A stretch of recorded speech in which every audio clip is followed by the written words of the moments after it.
So with us, we have Paige Love. Paige has sports nutritionist, specifically works in tennis, has worked in other sports as well, but has been the on-site dietitian at Wimbledon, the US Open, the Australian Open, has kind of worked all over tennis, has been a consultant with the ATP, with the WTA. So she knows a lot about tennis and she's an expert in the area. So what she's going to do is she's going to do a quick presentation, about 45 minutes, and then we'll do a quick 15 minutes Q&A at the end. If anyone has any questions, just put them straight into the Q&A. We'll try to get to as many as we can afterwards. But apart from that, I'll hand it over to you, Paige. Great, thank you so much. Excited about being here. Love talking about my favorite sport, which I forgot to tell you to mention that I'm an avid player. I played in college and still hobble around on the court. Still out there doing my best at my tennis. So I'm constantly trying out things on myself and going to share a lot with you today about what has worked well with the pros, but all the way down to the juniors. And I know there were some questions as well related to juniors. I feel like I'm going to cover the full spectrum of ages of play and lots of topics related to anything sport nutrition that will help you with your tennis. The visual I have on the cover slide here is one that I helped to put together for the WTA, and we put these up on site at the major events, including the Grand Slams, and we're constantly educating the players about how they should be eating proportionally in their diet.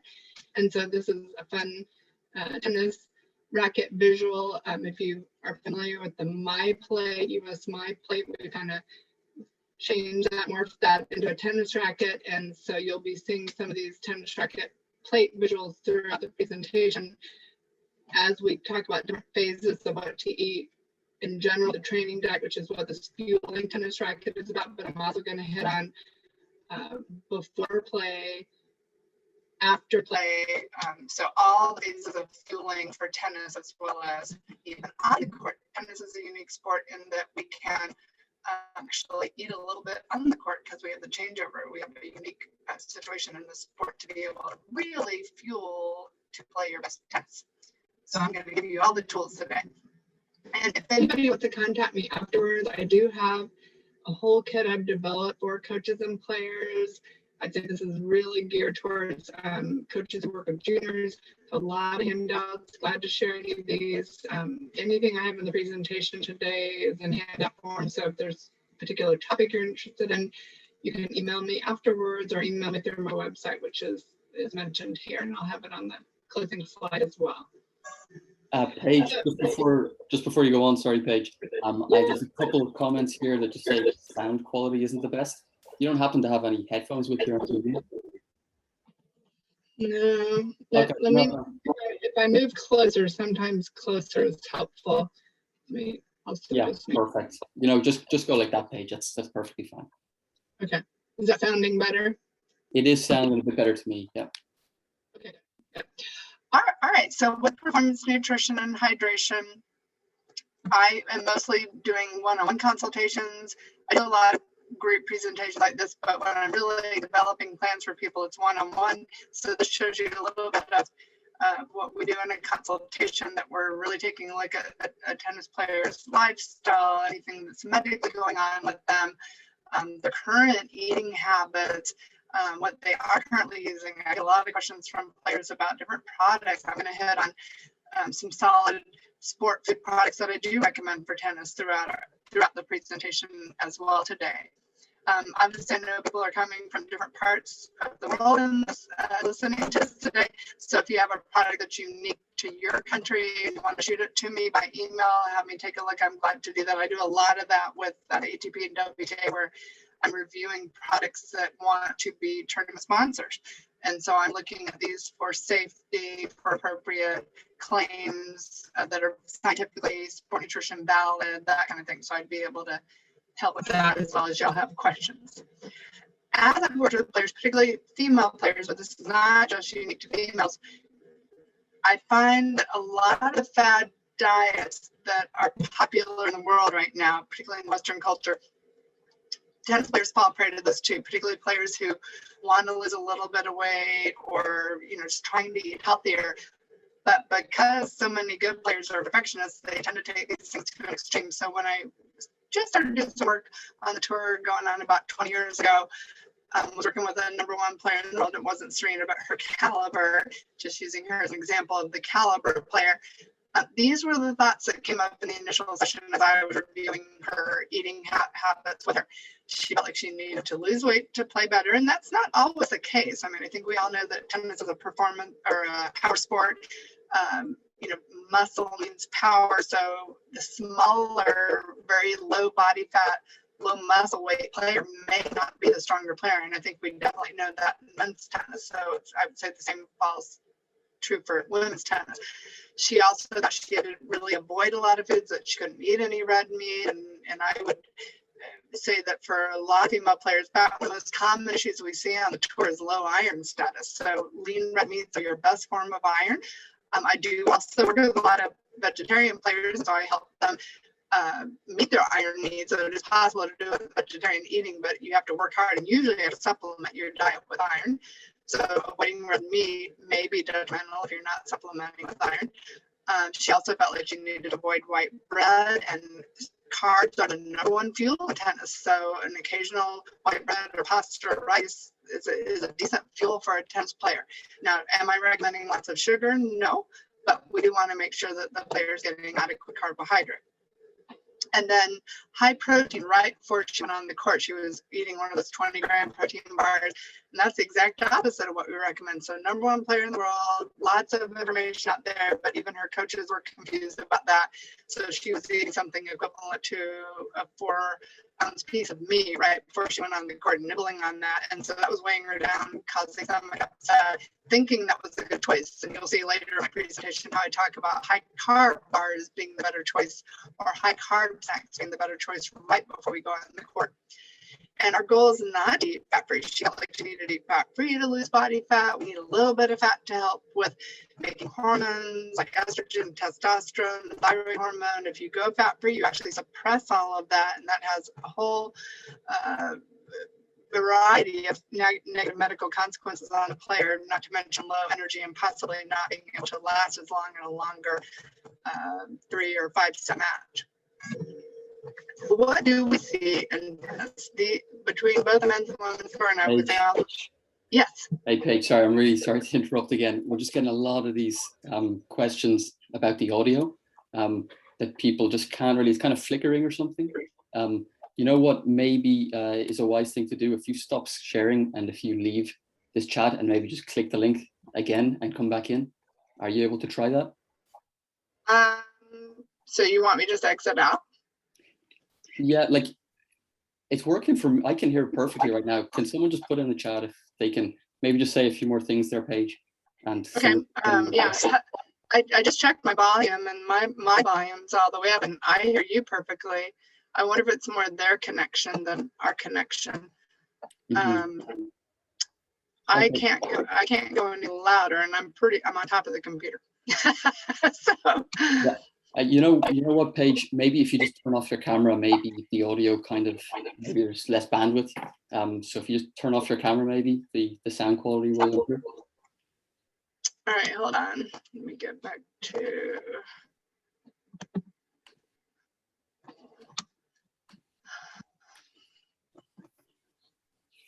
And if you're all right there, maybe if you stop sharing screen first.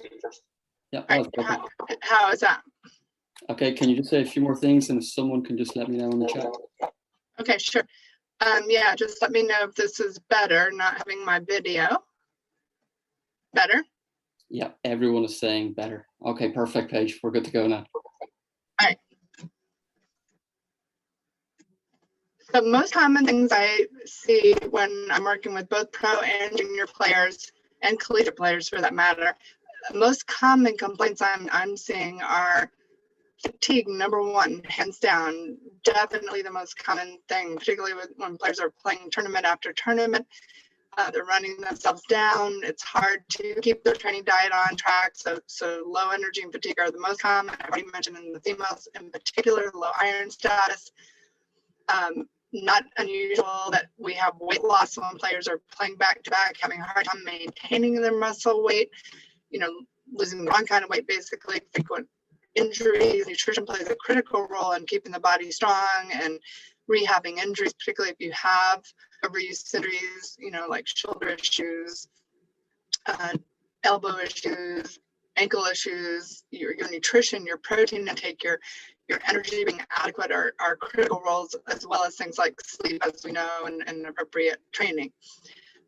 Amenorrhea, loss of menstrual cycle in females, stress factors in both females and males. We don't just see that in females, and that can be because of low body fat overtraining issues.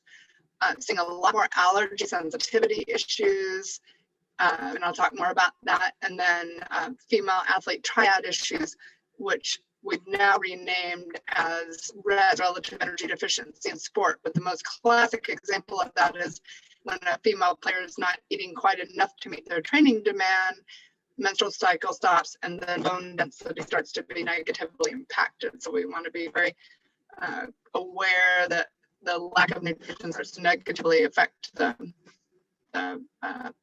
menstrual cycle and bone status. I've done some research, as well as one of the researcher exclusively in elite tennis, and these are the things we commonly are finding as we do extensive food journal records with players and take a look at what they're really eating. And most players are not consuming enough, not eating enough iron or calcium, as well as some of the antioxidant vitamins, which means not eating enough meat and dairy and energy containing foods. Often not getting enough fresh produce. The top players get plenty of stuff on site at tournaments, but away from tournaments, even the top players may not get enough when they're traveling. If you think about being on the road and not being able to get to grocery stores easily, if you don't have a vehicle, or maybe only one person does, and just all the things that throw players off with travel. So thinking about traveling with more convenience type things that help you meet your needs for that, as well as supplementing nutrients that are low. For example, supplementing vitamin C if you are definitely not getting enough fruit and vegetable is one example. I'm reviewing players' diets on an ongoing basis to look at what is inadequate in a player's diet, obviously working on the food to replace it, but then if they chronically can't get to the food, then what else could they be supplementing into their diet to help them meet those needs? Another common area that we supplement is calcium. If a player is maybe allergic to dairy, lactose intolerant, or just not able to get the type of dairy that they like in a particular country, traveling with calcium is a good idea as well. Some trends that we're seeing in sport nutrition, I mentioned earlier, a lot more allergy issues. A lot of players are complaining of gluten intolerance, preferring to eat plant-based. Well, that sets a stage, honestly, for under-eating, unless the player's really on top of what they need to do to replace that. So, for example, with gluten-free, are they replacing gluten as the protein in wheat? Are they replacing the wheat products they've eliminated with rice or potato or legumes to get those carbohydrates in? Given the country, you may not have a good array of those options. I would say where we are in the US, we have a lot of options, but I think a lot of the European countries may not have the array of gluten-free that we do in some of the products. So making sure that you're getting good alternatives there, and very natural foods have them: rice, potato, and legumes. Plant-based limitations can really go back to the iron issue I talked about, also maybe not getting enough protein. Again, as players travel, it's hard to find those meat alternatives. Being open to things like legumes and tofu and meat alternatives like veggie burgers that are high protein are really, really important. I see other players feeling like they shouldn't have soy, but at the same time, maybe they're vegetarian. So just being careful about that. We're very clear to tell players, particularly at the ATP WTA level, that we want to make sure they get valid allergy testing done, and be very cautious about results you may get from naturopaths or what we'd say more holistic methods of allergy testing or kinesiology testing. The gold standard on allergy testing is what's called an IgE test, blood work with a skin prick.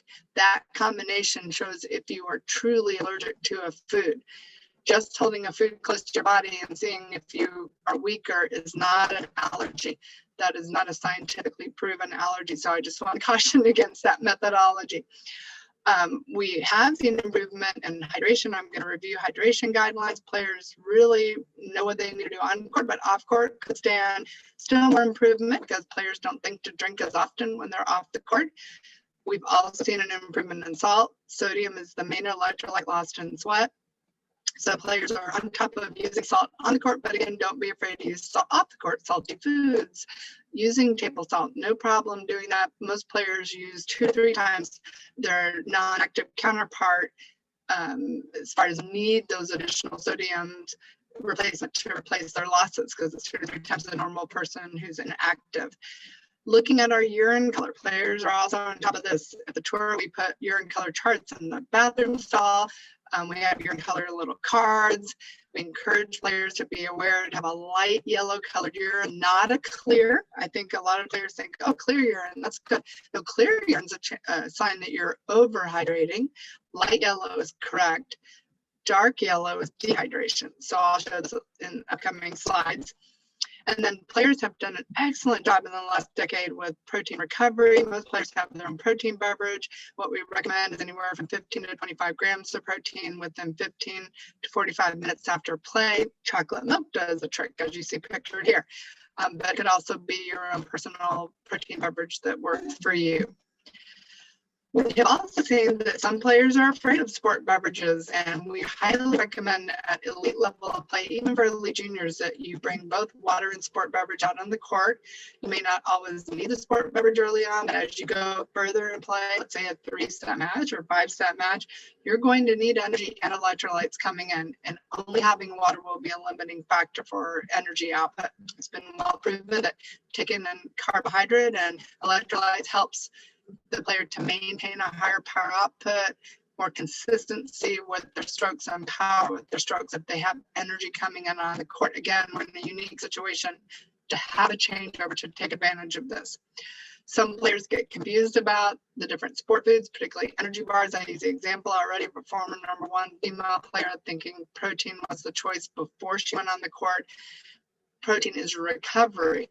Carbs for before you go on the court, high carb bars, higher protein products for after you come off of the court. And then we also see with beverages that players sometimes get confused on type of beverage. They may use a really high carbohydrate beverage, and that honestly can be quite too high in carbohydrate and have a slower gastric emptying rate.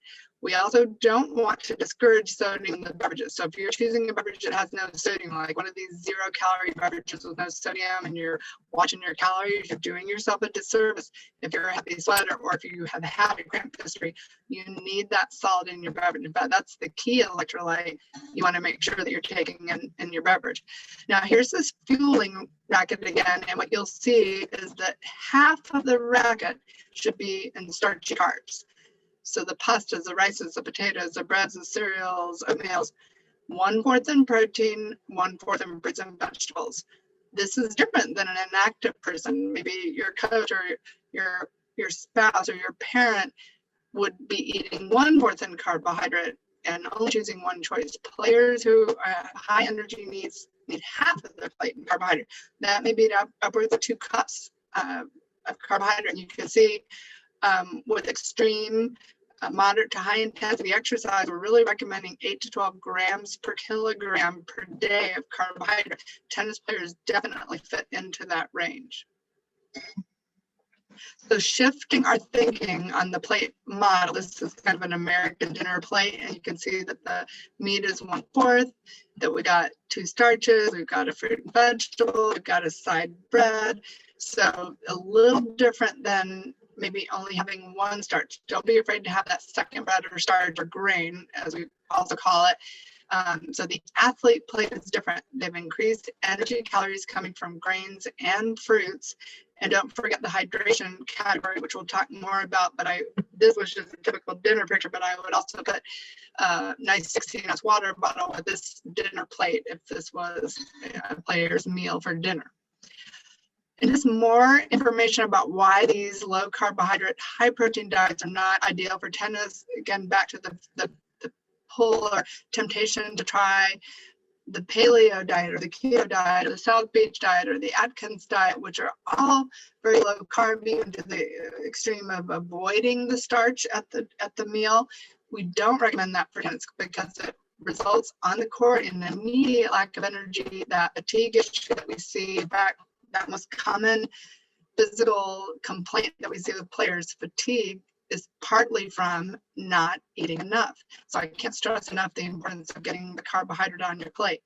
When you go higher protein, it also causes more dehydration, and you lose a lot of water, and the loss of muscle as well that happens from starving the muscle mass slows the metabolism down. And if a player is doing this for weight loss, they're not going to see better results 6 months. In fact, you're going to have a weakened player. So a modified, slightly lower carbohydrate diet, but not eliminating carbohydrate if you're trying to lose weight.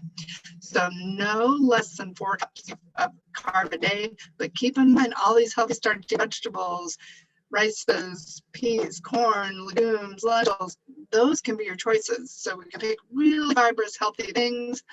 We can even do it gluten-free, but we just have to make sure we're choosing the carbohydrate. We can do a little less of what I have pictured on the right. You're concerned about processed foods and white flour and that type of thing. And focus more on natural forms on the left. And even with pastas, we can choose chickpea pastas or lentil pastas. There's a lot of variety of gluten-free pastas that are very healthy and very high fiber. Good rule of thumb, if we're just looking at pounds, it's 3 to 4 grams per pound, but you saw earlier almost double that in the kilogram, the grams per kilogram. We almost double that, the values for the kilogram needs.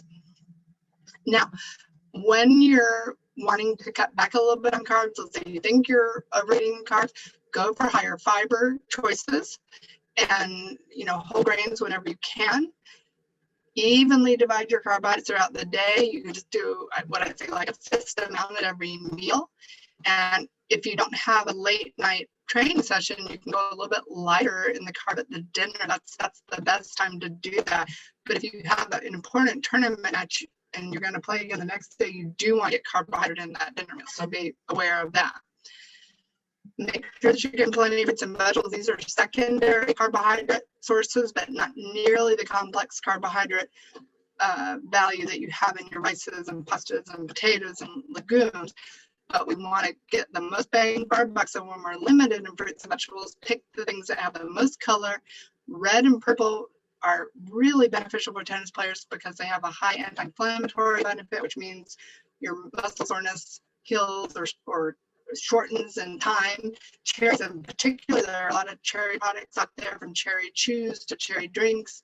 So keep that in mind. And again, when a player's traveling, it's harder to get those fruits and vegetables. So maybe having convenience forms like the fruit veggie bar that I have showing you there, one of the kind products that's a dried fruit and veggie bar, just natural fruit and veggie dried in the bar.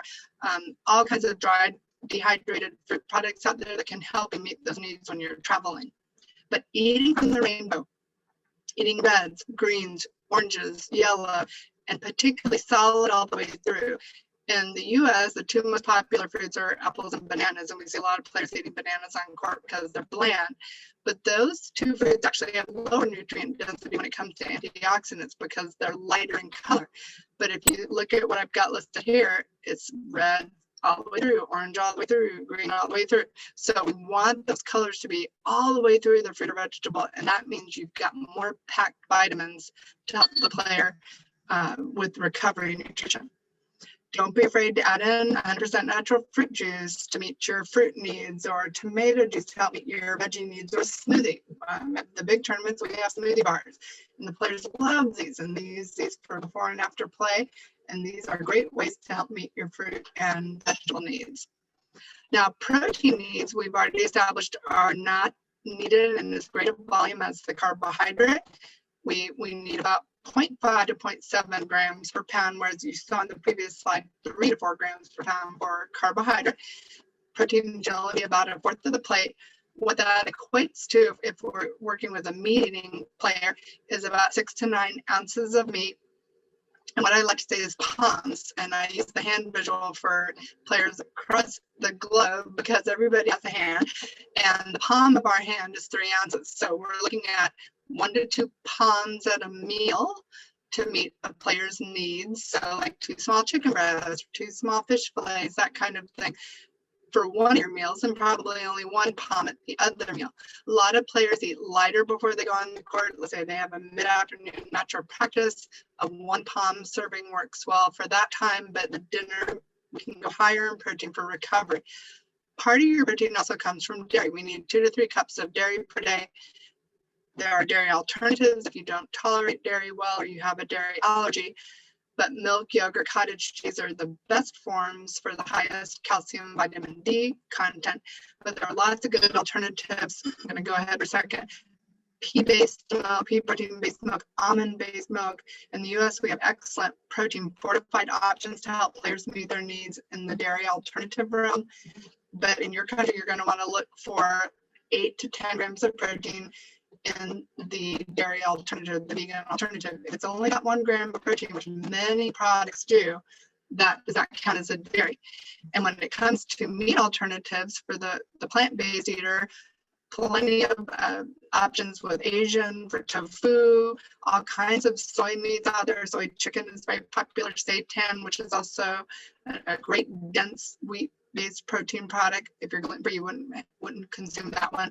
Legumes and lentils, lentil soup, legume-based veggie burgers, eggs. If you're lacto-vegetarian, you would include eggs and cheese, nuts and nut butter. But with a product line in the US, I love this little message about you got to get your protein in. We female player does not live by salad alone. If you're going to have a salad, add a protein to it. And I'll have another little slide coming up to address a salad meal or a bowl meal to help a player meet their nutritional needs. Breakfast is a key part of the training diet. It's the time when you rehydrate and refuel from the overnight fast. That's why I call breakfast. And we want to make sure that we're getting a high energy start of the day with complex carbohydrates. We want to get a dairy here. Could be a dairy alternative, but milk in your cereal or milk or yogurt with your granola is a great way to get that accomplished. Knock out a fruit here with berries or orange juice. Get in a protein with an egg or a lean breakfast meat, and you're golden. When I'm traveling on tour, players take advantage of the breakfast buffets, and they do a great job with this. But I rarely don't see a player down at the breakfast because it's their high energy start of the day. Take advantage of these breakfast buffets when you're traveling for tournaments, and try to get as many food groups taken care of there as you can. If you're on the run or you're a teaching pro, and you're not having a lot of time and don't have access to breakfast buffet, grab a bagel on the run, pair it with a drinkable yogurt or a peanut butter sandwich on the run, pair it with fruit or a breakfast wrap with egg.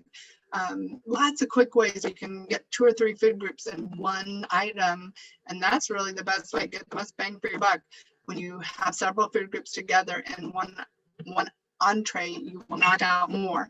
And these are really good ideas for pre-match. We really want that high carbohydrate meal, like a sandwich with a little bit of protein in it, and a good hydration source like a juice and some water, to be a good choice for before court. And then right before we go on, let's say you have your breakfast 1 or 2 hours before, another little quick energy bar or chew or gel that's high carbohydrate, along with water and sport beverage, to get the body primed and ready to go on the court and be ready for sweat losses. So with a pre-competition, pre-match racket, you see that we do even more from the carbohydrates and even less from the proteins. We don't want to do as much from meats at this time because meats are heavy, and remember, those are recovery nutrients. And so we want to make sure that we're not loading up with something that's too heavy and that your body can't digest. The kiss of death, in my opinion, is when a player has a big piece of meat before they go on the court. It's just sitting in your stomach like a ton of bricks, making it hard for you to move and possibly even causing some GI distress. So again, we want to make sure that we allow adequate time to eat. We want to have a high carbohydrate meal. Ideally, I work with a lot of junior tennis players, and they have a good lunch, and then they play tennis after school. And that's a perfect amount of time to have like a stuffed sandwich or a bowl meal. And then an hour before, like at the afternoon snack time before they go on the court, they have a high carb energy bar. And then they start pre-hydrating with that sport beverage. And then afterwards, I've mentioned protein, but we actually continue to hydrate with a sport beverage and the carbohydrate source at that time too. Energy bars were great at this time as well, and that's where we move into more of the high protein energy bars, or even composition carb protein, where maybe you have 15-20 grams of protein, but you also have 20 to 30 grams of carb, and it's almost like a sandwich in a bar.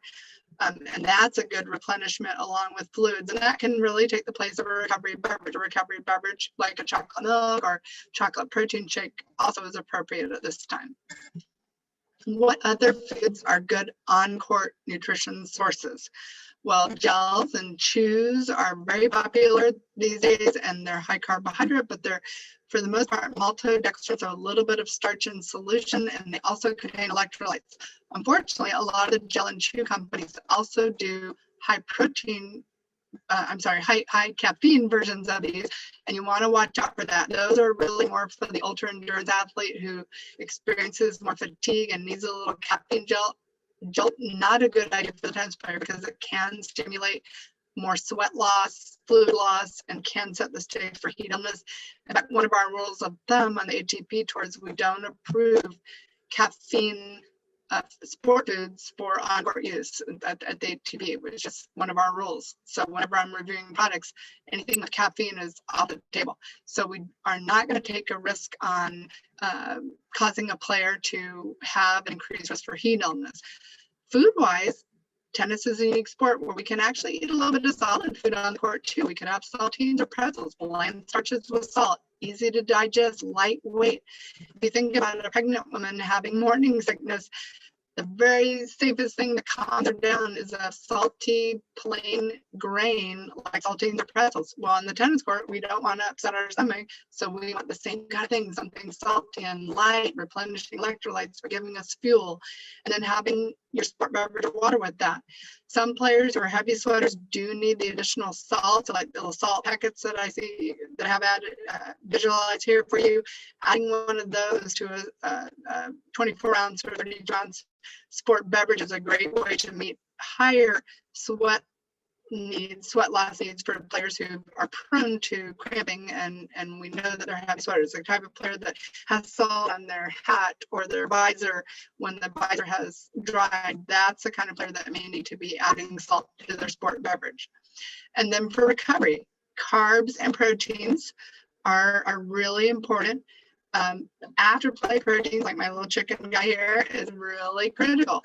That takes a bigger bulk of what we want to be doing. We start to emphasize doing more protein at this time to make sure that the player is getting what they need.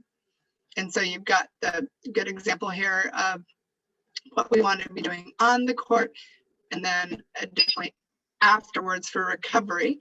So recovery nutrition, we want to get something in solid within 45 minutes. We really want a mini meal.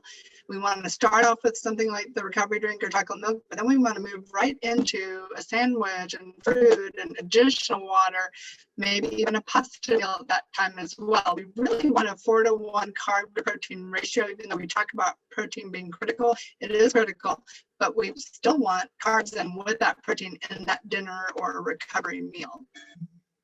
I help players pre-plan both their pre and post match meals on a regular basis. This is just a little example of a worksheet that I have in my workbook that I showed on the second slide, where y'all could easily kind of do this on notebook paper with your players or yourself, where you're putting in, okay, what is my lead protein going to be? It's going to be lighter for pre-match, but a little denser for the post-match. What will my complex carbohydrate be? Maybe it's pasta or rice for before I play. But maybe I'm going to do lentils afterwards. Maybe before I play, I'm going to have a fruit, but I'm going to do more vegetables afterwards. And I'm going to have several cups of fluid at each of those meals. So there's a little bit of a difference proportionally, as you're seeing with the tennis plate visuals, for before and after proportionally. In order to make this work at a tournament, you probably need to travel with a cooler or a food bag, or even some things that you're going to keep in your racket bag.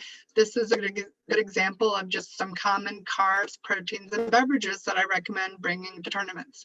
Bagels, crackers, pretzels, raw vegetables, raw fruit, easy to eat portable small proteins, yogurt, string cheese, luncheon meat, tuna cans, peanut butter packets, hard-boiled eggs. Lots of hydrating beverages, obviously water and sport beverages. Tomato juice is another good recovery beverage, and then the chocolate milk for recovery. We use tomato juice for recovery because the acidity would be a little much for before play, plus it's loaded with salt, so it's good for sodium recovery. Things that you might think about putting in your racket bag, particularly for a junior player, things like I've got packaged here or in the packages, the peanut butter crackers, the little pretzel goldfish, the little nut butter pretzel combo kits, the little fruit veggie squeezes, little trail mix bags, pretzel bags, jerkies, hummus pretzel kits.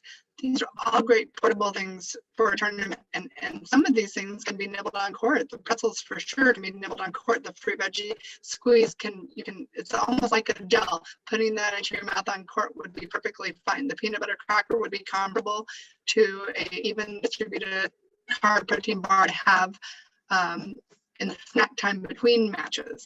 Other things you might want to travel with, your preference in your sport beverage, have it in a powdered form, electrolyte powders, those high carb bars, fruit and veggie leathers, your gels or chews if there's a product that you prefer. Know what works for you before you get to the tournament so you have the right product on hand. Internationally, players bring their product with them, and they save a part of their suitcase for these products, and they travel with the products because you're not going to be able to get all the products internationally in different countries that you're familiar with and feel good in your system. And I've already really mentioned the difference in the energy bars. The high carbohydrate ones are best for before play and can't even be nibbled on court. I'm kind of listing a lot of the American brands here, but Clif Bar, Power Bar, they're like a bagel in a bar. Think about that. Makes sense to you before you play or as a breakfast, kind of quick on the run. Moderate protein could be before or after when you have a little bit more time, more than an hour. And I've got a lot of the kind of even kind of peanut butter and crackers, composition bar examples here. A lot of nut grain granola bars fit into that category. And then high protein only for after matches. They're just too high protein when they're 20 plus grams protein, like the clip builder here. And it's going to be like a meat-based sandwich, like a chicken breast, actually on a bun in a bar, but you've got that bigger piece of meat there that the protein is equivalent to. So when we talk about traveling on the road and making good choices for players, whether it be in an on-site restaurant or fast foods, when you're traveling, portions are key, and proportions of the right nutrients are key from what you have available.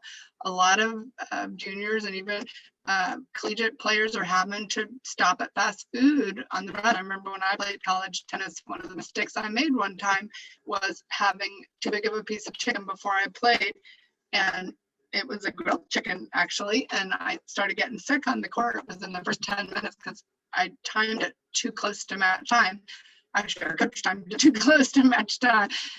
So you've got to time bigger pieces of meat further out, probably 2-3 hours out for a meat type sandwich. But better choices to make would definitely be the lower fat, leaner meats like grilled meats, sub sandwiches without a lot of toppings, not a lot of mayo and cheese, but you could do a little bit of veggie, maybe a little bit of oil and vinegar. If you do a salad, I prefer those for post-match because the lettuce isn't really going to give you much nutrition. It will help for getting veggie nutrition needs, but it's not going to give you quick energy. A baked potato, if that's available. We have Wendy's in the US, and baked potato with a lean chili is actually a decent pre and post meal choice. And then recovery meals. I see so many of the WTA and collegiate female players choosing just a salad with lean meat, and even some of the doubles pro guys, top pro players who are watching their weight because they're not playing as much singles. They just aren't getting the carb in there. So don't be afraid to add beans. Like you see beans in this picture with a salad. Don't be afraid to add a legume to a salad. Basically making a bowl meal. And that honestly could be good for before or after play, but definitely a great recovery choice. So in summary, some general healthy training, diet, dining out tips, lower fat cooking methods, get that carbohydrate side in there, lower fat cooking for the veggies, don't want to do a lot of stir fries, want to do more like a steamed vegetable, lots of water, ask for extra water when you're at a restaurant. If it's an evening meal, you could share dessert so you don't overdo on the dessert, and watch out for those heavy, higher fat toppings or breading or fry type things, because those are heavier in the player's body. So it might be a good practice to kind of mock your order. What are you going to order at the typical kind of restaurants you tend to go to at tournaments, or you like to go to, even if it's like different cultural cuisines? What are the best options you can order to be a low-fat dining out? Typically, the hamburger and french fries, the epitome of the common American meal, is not the best idea. That's about a 50% fat content meal, way down on the corner if you eat that right before you play. And then for hydration, all the different decaffeinated beverages that we might consume during the day count towards our overall off-court hydration, and we really need a 3 to 4 liter total consumption in ounces or cups throughout the day to meet our full fluid needs off court. All the things I've listed here can count. The urine color is key. We want to be that lighter number 2 or 3. The red line and lower are dehydration colors for the urine. And in order to do that, when we're getting really close to playtime, we need a good 16-ounce bottle of water 1 to 2 hours before you play. Half a cup to a cup every changeover. Most of us are changing over at least in these intervals. So a half cup to a full cup, 150, 350 milliliters. And then afterwards, a good 3 cups or 24 ounces, right at the 3/4 liter at that time to replenish your sweat losses, because even doing what I have pictured here before and during, you'll still be a little bit behind the ball on fully meeting your hydration needs. So ideal options: water, sport beverage, fitness waters. On court, we don't recommend coconut water or the really high carb beverages or 100% natural juices. These are all fine off court, but they're too concentrated on court. And we actually don't recommend sodas on court, even the decaffeinated sodas, because of the sugar and the carbonation. And then if they're caffeinated, the caffeine, very upsetting to the stomach and can cause dehydration. A little tool, and I'm glad to email this to anybody who's interested. This is a tournament cooler checkoff list that we developed for the USTA Sports Science Committee and to share with juniors. And this is a great list of things to kind of go, okay, what could I be bringing to the tournament? And you want to have several checkoffs in each category. It's kind of, again, filling that cooler to make sure that you have everything you need for tournament play. And then there are the reminders here about how much to drink, as well as your recovery reminders of getting that protein in right after your match. So bringing all to a summary here for just a full day of what a tournament player, even a junior player, could need to meet their nutritional needs. An oatmeal and juice with maybe 1 egg and a Greek yogurt. Again, getting 4 different groups here, but a high carbohydrate start of the day, with a pre or post match lunch. A wrap with a lean meat with a little bit of vegetables, with that tomato juice for sodium and an additional bottle of water. Let's say you have an afternoon practice or match. We're going to try to get maybe apple and pretzels and string cheese. Again, a carb protein combination, little mini meal there. And then I went ahead and put in the evening recovery snack here. There's where chocolate milk comes in. It can also be an end of the day recovery choice with maybe a low fat, sweeter grain like a graham cracker if you want to sweet. That's a very low fat, healthy option. And then backing up to the dinner, and pending the athlete's nutritional needs, a good 1 to 2 cups of a brown rice or quinoa.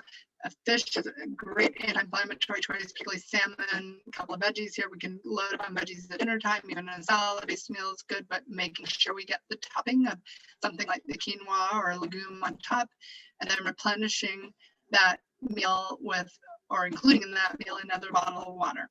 So that's a full performance day. That's right around 3,000 calories. For an elite junior, that would be what they need to be doing. I know there are some questions about younger juniors. They would be on the lower end of these ranges for the volumes that they need in a day. So I'm right at the 45 minutes. I know we have 15 minutes for questions. So I will keep my video off just to keep the sound going, but let me see what kind of chat questions we have. To keep the camera off just because we've had problems at the start. It did pick up though, thankfully it picked up. So do you want me to ask you some of these questions then, Paige, and we can just do a Q&A? Yeah, that's great. I think for the sake of it, I'll probably keep my camera off as well, just in case it kind of interferes with anything. But I thought it was really interesting, Paige, when you said the holding the food close is not an allergy. And I think a lot of people have probably heard the Novak Djokovic story where he held a piece of bread to his stomach. Are you able to maybe just talk about what the difference between an allergy and an intolerance is? Sure. So intolerances, there's not really good solid scientific testing for those. We do it more by symptoms. And what worries me as a dietitian who works with a lot of players is that players will come and say, oh, I went to such and such holistic place, and they did a battery of tests on me, including the kinesiology tests like we just mentioned, and maybe some blood work, and it showed I'm allergic to about 30 things. But they've never had a symptom to any of those things. And by eliminating all those foods, it would cause a very low energy intake and inadequate nutritional intake. So I just caution players against going to those extremes. Now, that being said, I see a lot of players who have lactose intolerance, the inability to digest milk, and you'll have immediate stomach upset, bloating, even diarrhea. That is true lactose intolerance. So then you would be a good candidate for this fortified almond milks or pea milks, or even more simply, a lactose-free milk that would also be a better form of calcium and vitamin D. So that's more along the lines of a food intolerance. It causes digestive discomfort.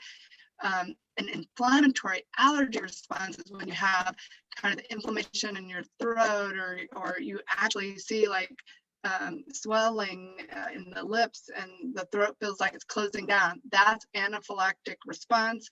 You need to be using an EpiPen. You need to get to a doctor right away. You need to alert the trainer. The trainers carry EpiPens if you're at a tournament, that kind of thing. And the most common things that people have full-blown allergies to, and they would know from early in life, from first exposure to these, are things like shellfish. Shellfish is a very common one. Nuts, peanuts is a very common one. Egg protein, and then maybe possibly other proteins. It's a protein. You're lacking the enzymes to break down a protein, so the body's rejecting it, and you're having this allergy, true allergy response. So an intolerance is like digestive discomfort, not quite digesting the food. There is also wheat allergy, and that would be full-blown celiac disease. And a very small segment of the population has that. 1 to 3% of I only have US data, population has celiac disease. So that would be the type of player that would need to completely avoid the wheat, gluten, and be very cautious about cross-contamination.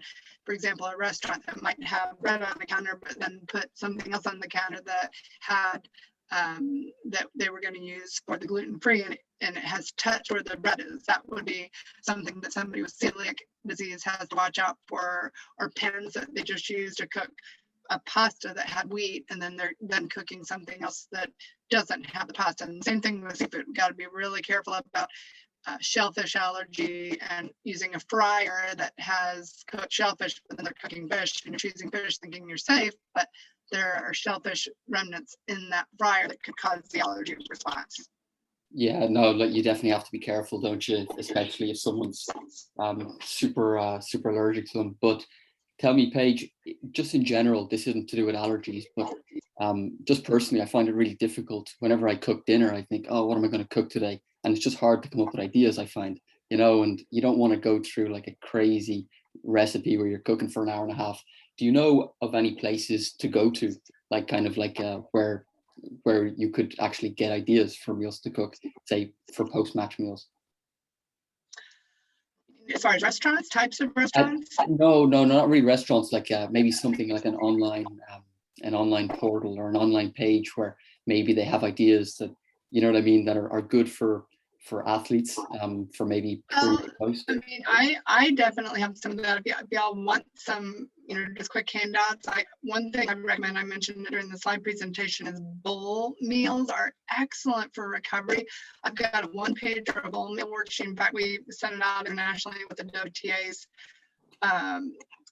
wellness newsletter that they put out, and I'm glad to forward that to you guys, and you can share it with your clients as well. But you want to have a good lean protein, you want to have a good complex carbohydrate, and you want to have a vegetable and a little bit of a healthy fat, which might just be cooking with a little little bit of oil, or using some nuts if you're not allergic to nuts, and having kind of equal proportions of all three of those things tossed into a bowl meal. A bowl meal can work, and it can even be room temperature. So that's a great recovery choice. There are meal kit services, and I find in the US a lot of grocery stores are actually providing meal kits that are healthy.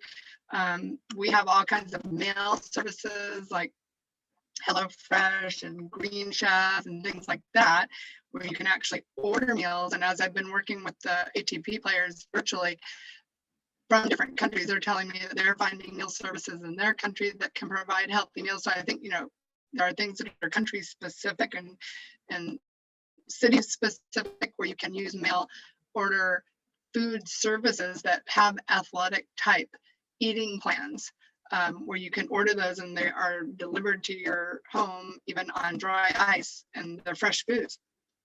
Yeah, look, it's always great to know that there's plenty of options out there. We have a question from Jamela, and Jamela saying, child at a junior tournament where a kid maybe plays multiple matches in a day, maybe one in the morning, kind of one early afternoon, one late afternoon, early evening kind of thing. How does that work for refueling? Because I would imagine that you don't want to be having something too big during the day, but you still need to stay fueled. What would you recommend for that? Okay, so the slide, I'm going to go back for a second. The slide that I had that had the cooler is going to be, well, this slide from the USTA, I'm glad to share this visual with you all, where you want to have a lot of snacks on hand because you're going to want to do grains and proteins in between matches, even a small sandwich like a peanut butter sandwich in between matches, peanut butter crackers in between matches. You want to hydrate, you want to keep having fluids and sport beverage, smaller, easy to eat protein sources like string cheeses and little tuna lunch kits. I don't know if you have those in everybody's country, but we have them here where it's a small little tuna can, crackers, relish, you mix it all up, you put it on crackers. That kind of thing would be good in between matches. You don't have time for heavy meals. So things for the kids, like the little peanut butter crackers work great for that. And having like a banana with that. So we'd add in a fruit in addition to that. So this slide was for junior players. And then my visual that I had on the cooler, actually this slide were some of the things that could be dry and packed along with the cooler. A lot of these would be great for juniors because these little goldfish crackers and trail mix bags and pretzel bags, and then packing the cooler that has a lot of the contents I have on the list to the left here. Great. And we have a question from Yana here, and I know you talked about caffeine already quite a bit, but caffeine intake before a match, obviously you could potentially be in danger of dehydration. Kind of what's your thinking on that? Like, when is say before a match, when's the cutoff point where you shouldn't really be having any more caffeine, or you should be having more caffeine? Well, a lot of it has to do with if you're caffeine sensitive. So if you're used to having caffeine and, like you or I have a cup of coffee, which I like my 1 cup of coffee in the morning, and your body's already used to that, the effect of caffeine in your body is not as strong. So you won't have as much of a diuretic effect. But for a kid, if they were to accidentally get one of these gels or chews with caffeine and they've never had coffee before, it stimulates the heart rate to go faster, which stimulates the kidneys to filter out more fluid into the urine. So they may be setting the stage for dehydration. In general, 1 to 2 cups of coffee a day for an adult who's hydrating well, and that's getting their 3 liters of water a day, should not have any negative side effects. But if you were, let's say, to have a morning match and have 1 cup of coffee with your breakfast, but hydrate well, you should be perfectly fine. I don't recommend that caffeine or coffee be the last choice before you go on the court because it's not hydrating. Again, it's not going to give you enough water to prehydrate. So just trying not to have it be that last choice before you go on the court. And maybe for juniors, it might be a soda that they'd want to take. So we want that, it can be a part of the meal, but we want to be having the water and sport beverage leading up to court time as the primary choice. I would back it up several hours and give yourself plenty of time to hydrate. Great, that's really good. Actually, I remember seeing, I think it was definitely one of the Williams sisters, maybe it was Serena, that actually asked a ball boy or ball girl to actually go get a cup of coffee in the middle of a match, but unusual circumstances probably, I guess. So we have another question page from David. Because you've already been in the industry and I know you've been on site at a lot of the slams, do you know if players travel with the nutritionist kind of like to the big events, or is it kind of the nutritionists do a lot of their work from remote work?